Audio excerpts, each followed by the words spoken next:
بسم اللہ الرحمن الرحیم۔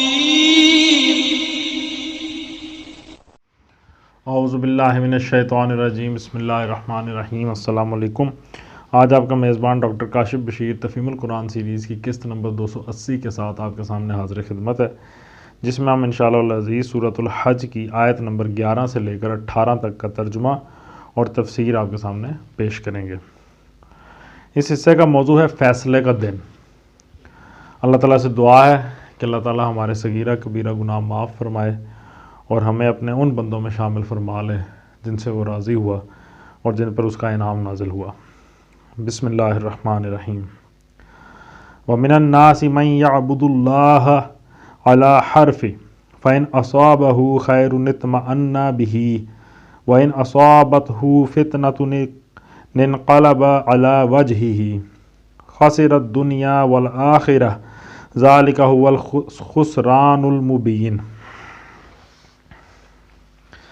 ترجمہ: اور لوگوں میں کوئی ایسا ہے جو کنارے پر رہ کر اللہ کی بندگی کرتا ہے، اگر فائدہ ہوا تو مطمئن ہو گیا اور جو کوئی مصیبت آ گئی تو الٹا پھر گیا، اس کی دنیا بھی گئی اور آخرت بھی، یہ ہے صریح خسارہ۔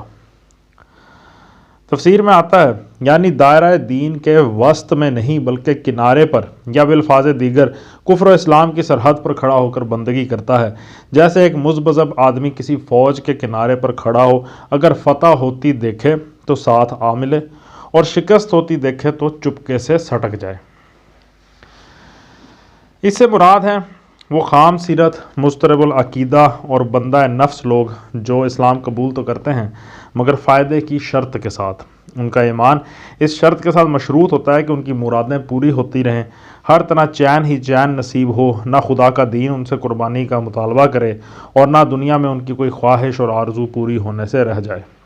یہ ہو تو خدا سے وہ راضی ہیں اور اس کا دین ان کے نزدیک بہت اچھا ہے۔ لیکن جہاں کوئی آفت آئی یا خدا کی راہ میں کسی مصیبت اور مشقت اور نقصان سے سابقہ پیش آ گیا یا کوئی تمنا پوری ہونے سے رہ گئی، پھر ان کو خدا کی خدائی اور رسول کی رسالت اور دین کی حقانیت کسی چیز پر بھی اطمینان نہیں رہتا۔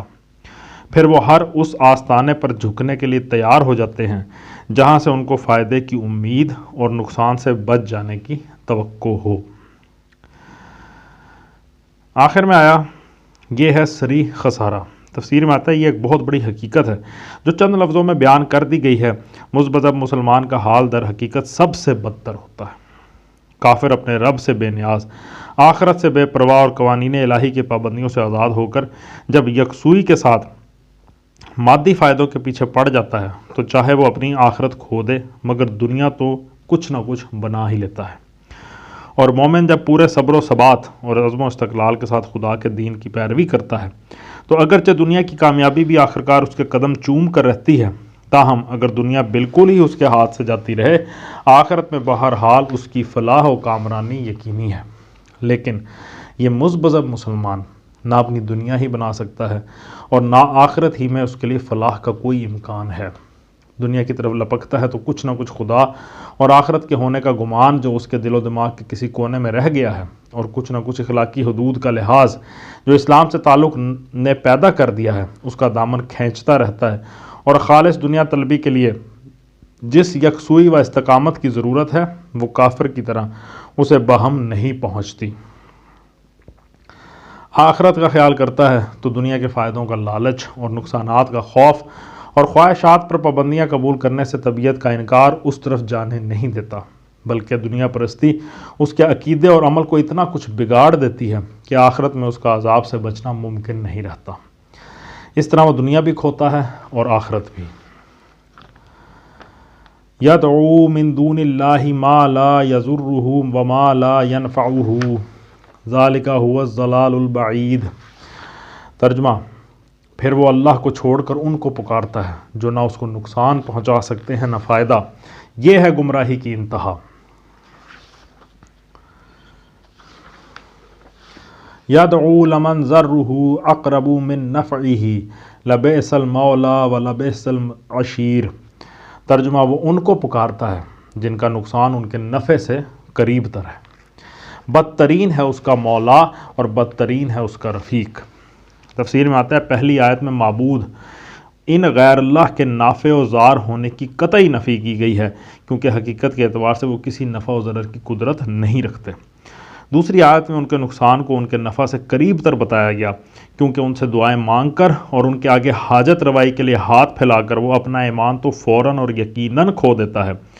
رہی یہ بات کہ وہ نفع اسے حاصل ہو جس کی امید پر اس نے انہیں پکارا تھا، تو حقیقت سے قطع نظر ظاہر حال کے لحاظ سے بھی وہ خود مانے گا کہ اس کا حصول نہ تو یقینی ہے اور نہ قریب الوقوع۔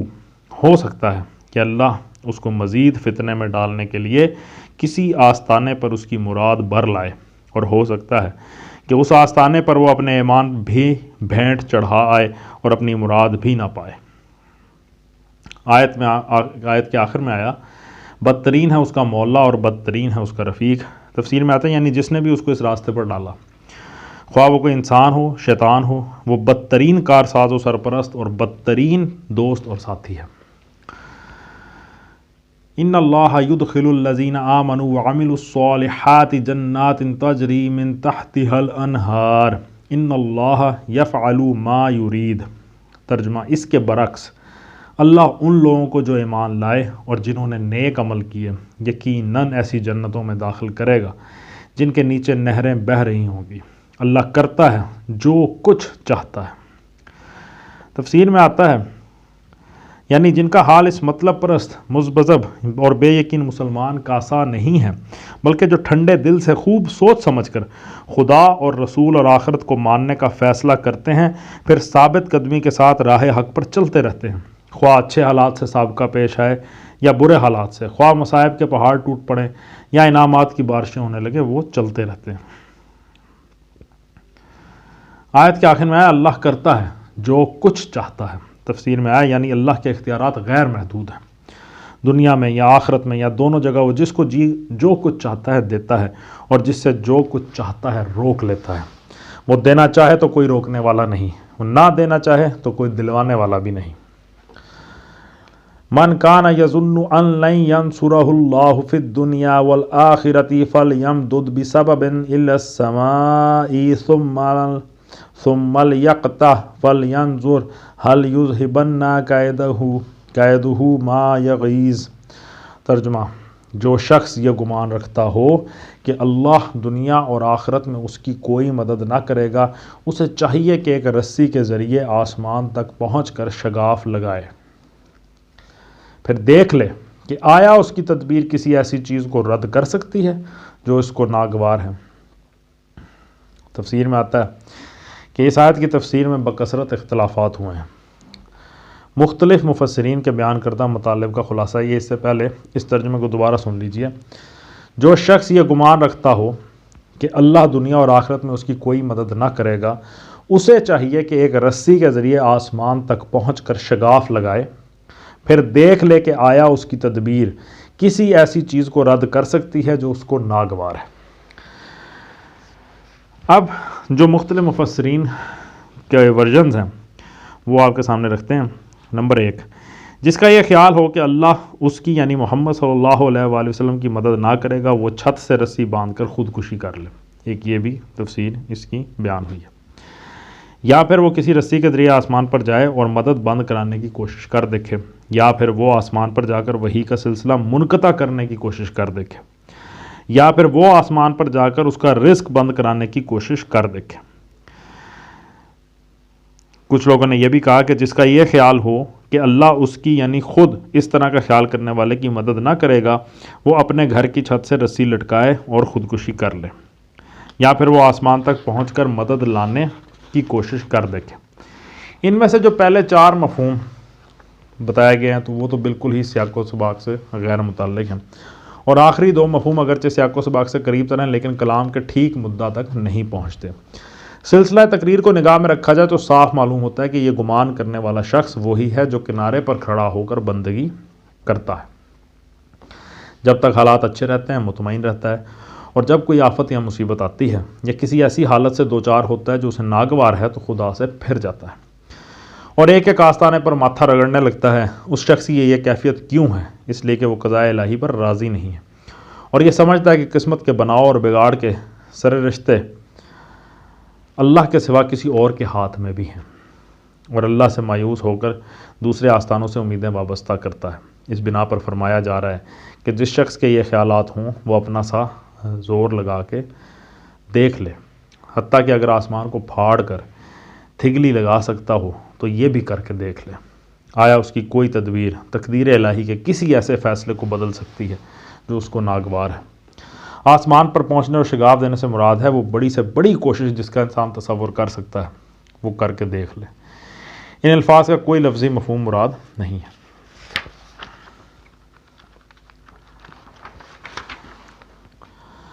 وَكَذَلِكَ أَنزَلْنَاهُ آيَاتٍ بَيِّنَاتٍ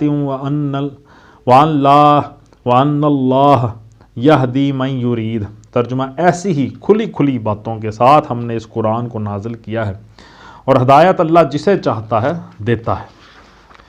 ان الذین آمنوا والذین ہادوا والصابئین والنصارى والمجوس والذین اشرکوا ان اللہ یفصل بینہم یوم القیامہ ان اللہ علی کل شیء شہید۔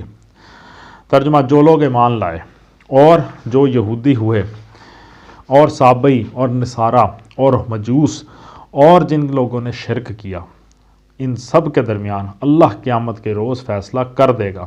ہر چیز اللہ کی نظر میں ہے۔ تفسیر میں آتا ہے، پہلا آیت میں آیا کہ جو لوگ ایمان لائے یعنی کہ مسلمان جنہوں نے اپنے اپنے زمانے میں خدا کے تمام انبیاء اور اس کی کتابوں کو مانا، اور محمد صلی اللہ علیہ وآلہ وسلم کے زمانے میں جنہوں نے پچھلے انبیاء کے ساتھ آپ پر بھی ایمان لانا قبول کیا۔ ان میں صادق الایمان بھی شامل تھے، اور وہ بھی تھے جو ماننے والوں میں شامل تو ہو جاتے تھے مگر کنارے پر رہ کر بندگی کرتے تھے اور کفر و ایمان کے درمیان مذبذب تھے۔ صابئی کے نام سے قدیم زمانے میں دو گروہ مشہور تھے۔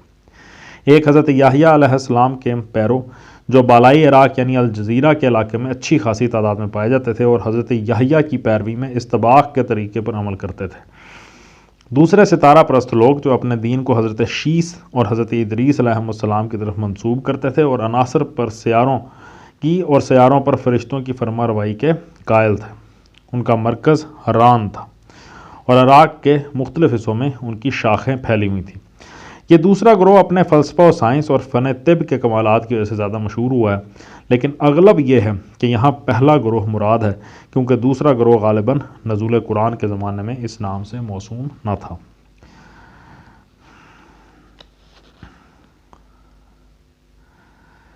پھر لفظ آیا مجوس، یعنی کہ ایران کے آتش پرست جو روشنی اور تاریکی کے دو خدا مانتے تھے اور اپنے آپ کو زردشت کا پیرو کہتے تھے۔ ان کے مذہب و اخلاق کا مزدق کی گمراہیوں نے بری طرح مسخ کر کے رکھ دیا تھا، حتیٰ کہ سگی بہن سے نکاح تک ان میں رواج پا گیا تھا۔ استغفر اللہ۔ جن لوگوں نے شرک کیا، تفسیر میں آتا ہے یعنی عرب اور دوسرے ممالک کے مشرکین جو مذکورہ بالا گروہوں کی طرح کسی خاص نام سے موسوم نہ تھے، قرآن مجید کو دوسرے گروہوں سے ممیز کرنے کے لیے مشرکین اور الذین اشرکوا کے اصطلاحی ناموں سے یاد کرتا ہے، اگرچہ اہل ایمان کے سوا باقی سب کے ہی عقائد و اعمال میں شرک داخل ہو چکا تھا۔ آیت میں آیا ان سب کے درمیان اللہ قیامت کے روز فیصلہ کر دے گا۔ تفسیر میں آتا ہے یعنی خدا کے بارے میں مختلف انسانی گروہوں کے درمیان جو جھگڑا ہے اس کا فیصلہ اس دنیا میں نہیں ہوگا بلکہ قیامت کے روز ہوگا۔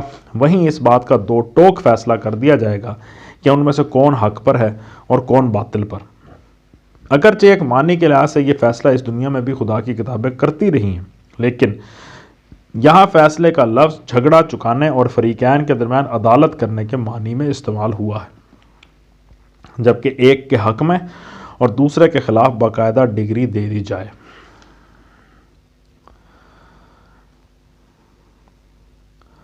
الم تری ان اللہ یسجد لہ من فی السماوات ومن فی الارض والشمس والقمر والنجوم والجبال والشجر والدواب وكثير من الناس وكثير حق عليه العذاب ومن يهن الله فما له من مكرم ان اللہ يفعل ما يشاء۔ ترجمہ: کیا تم دیکھتے نہیں ہو کہ اللہ کے آگے سر بسجود ہیں وہ سب جو آسمانوں میں ہیں اور جو زمین میں ہیں، سورج اور چاند اور تارے اور پہاڑ اور درخت اور جانور اور بہت سے انسان اور بہت سے وہ لوگ بھی جو عذاب کے مستحق ہو چکے ہیں۔ اور جسے اللہ ذلیل و خوار کر دے اسے پھر کوئی عزت دینے والا نہیں ہے۔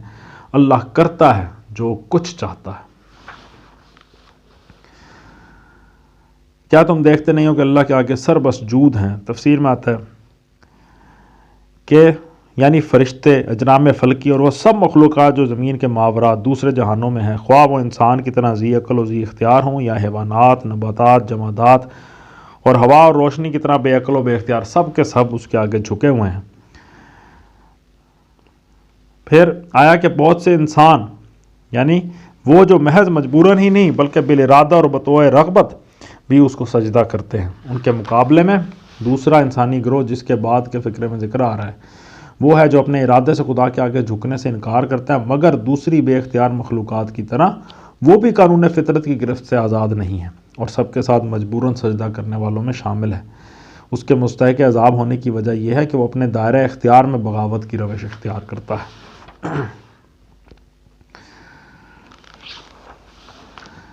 پھر آیا کہ جو لوگ عذاب کے مستحق ہیں وہ بھی، مطلب یہ ہے کہ اگرچہ ان مختلف گروہوں کے جھگڑے کا فیصلہ تو قیامت ہی کے روز چکایا جائے گا، لیکن کوئی آنکھیں رکھتا ہو تو وہ آج بھی دیکھ سکتا ہے کہ حق پر کون ہے اور آخری فیصلہ کس کے حق میں ہونا چاہیے۔ پوری کائنات کا نظام اس بات پر شاہد ہے کہ زمین سے آسمانوں تک ایک ہی خدا کی خدائی پورے زور اور پوری ہماگیری کے ساتھ چل رہی ہے۔ زمین کے ایک ذرے سے لے کر آسمان کے بڑے بڑے سیاروں تک سب ایک قانون میں جکڑے ہوئے ہیں جس سے بال برابر بھی جنبش کرنے کا کسی کو یارہ نہیں ہے۔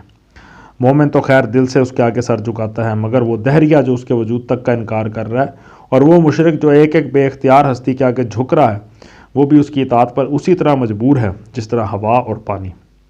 کسی فرشتے، کسی جن، کسی نبی اور ولی اور کسی دیوی یا دیوتا کے پاس خدائی کی صفات اور اختیارات کا ادنا شائبہ تک نہیں ہے کہ اس کی الوہیت اور معبودیت کا مقام دیا جا سکے یا خداوند عالم کا ہم جنس یا مثیل ٹھہرایا جا سکے۔ کسی قانون بے حاکم اور فطرت بے سانے اور نظام بے ناظم کے لیے یہ ممکن ہی نہیں ہے۔ آیت کے آخر میں آیا کہ کوئی عزت دینے والا نہیں ہے اور اللہ کرتا ہے جو کچھ چاہتا ہے۔ تفسیر میں آتا ہے یہاں ذلت اور عزت سے مراد حق کا انکار اور اس کی پیروی ہے، کیونکہ اس کا لازمی نتیجہ ذلت اور عزت ہی کی شکل میں ظاہر ہونا ہے۔ جو شخص کھلے کھلے اور روشن حقائق کو آنکھیں کھول کر نہ دیکھے اور سمجھانے والے کی بات بھی سن کر نہ دے، وہ خود ہی ذلت و خواری کو اپنے اوپر دعوت دیتا ہے اور اللہ وہی چیز اس کے نصیب میں لکھ دیتا ہے جو اس نے خود مانگی ہے۔ پھر جب اللہ ہی نے اس کو پیروی حق کی عزت نہ دی تو اب کون ہے جو اس کو اس عزت سے سرفراز کر دے۔ یہاں پہ سجدہ تلاوت ہے اور آپ سے گزارش ہے کہ سجدہ ضرور ادا کر لیجئے گا۔ صدق اللہ العلی العظیم۔ الحمدللہ آج ہم نے سورہ حج کی آیت نمبر 18 تک کا ترجمہ اور تفسیر آپ کے سامنے پیش کرنے کی کوشش کی۔ اللہ تعالیٰ سے دعا ہے کہ اللہ تعالیٰ ہماری اس کوشش کو قبول فرمائے، اس کی برکت سے ہماری زندگیوں میں مثبت تبدیلیاں رونما ہوں، ہماری آخرت بہتر ہو جائے، اللہ تعالیٰ ہم سے راضی ہو جائے، اللہ تعالیٰ اس کوشش کو قبول فرما لے، ہمارے پڑھنے آپ کے سننے کو قبول فرما لے۔ اسی دعا کے ساتھ آپ سے اجازت چاہیں گے۔ اپنا بہت خیال رکھیں۔ آپ لوگوں کا بہت بہت شکریہ۔ اللہ حافظ۔